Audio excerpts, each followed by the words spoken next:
I would now like to recognize Ranking Member Garcia for the purpose of making an opening statement. Thank you, Chairman, and thank you to all of our witnesses that are here today. Now, I want to just start on, we all know that on June 16, 2015, Donald Trump rode down the escalator at Trump Tower to launch his campaign for president.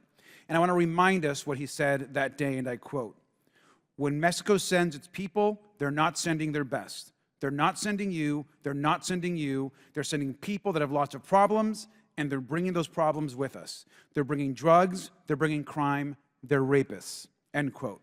Now, we all know that's who Donald Trump is, and he controls the Republican Party, so we are here today. He's basing his 2024 campaign, as we all know, on the exact same rhetoric. Now, just weeks ago, Trump referred to immigrants who enter the country illegally as, quote, animals, nearly half a dozen times.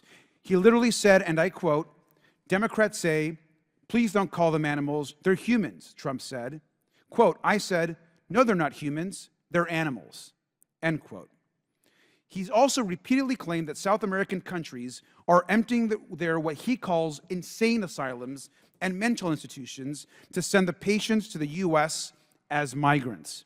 Now, we know that's not happening, and here's evidence that even his own campaign can't provide any evidence for in what he said. What he continues to say are lies and untruths. These fact checks are important. Now, I'm an immigrant. I came here as a young child. My parents came here to build better lives. My mom worked as a healthcare worker.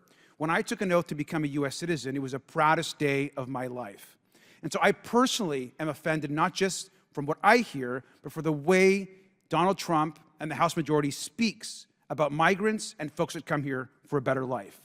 Donald Trump wants to claim that people like me and my family are poisoning the blood of our country, as he likes to say.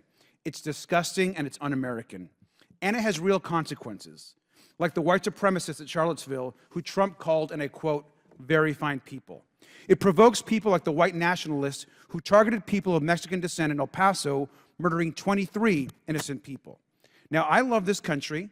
I know that our chairman also loves this country, but I also think it's important that we don't divide all of us that are here. We should cut through the noise and actually look at some of the facts and data. And as much as some in the House majority may not like facts and data, it's important to review them. I want to run through some unanimous consent requests. Here's NBC. Trump's claims of a migrant crime wave are not supported by national data. Thank you. Here's a second one. ABC, and I quote, "No, migrants are not driving a surge in violent crime, as Trump claims." Thank you. Here's another one. USA Today. "No, migrants aren't more likely to commit crimes than U.S.-born, despite Trump's border speech." No objection. Thank you. And if you prefer maybe academic sources, here's research from Stanford, which looked at 140 years of data. 140 years of data, and finds conclusively that migration does not increase crime. Right now, in fact, immigrants are 60% less likely to be incarcerated than people born in the United States. 60% less likely.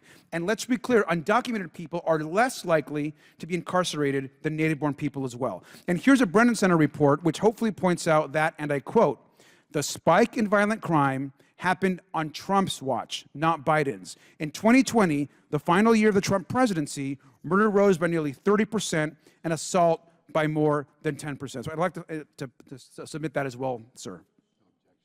Thank you. So just to conclude, under President Biden, crime has fallen nationwide, and those are the facts. So I just hope that we can stop with the fear-mongering, and I look forward to the rest of the hearing.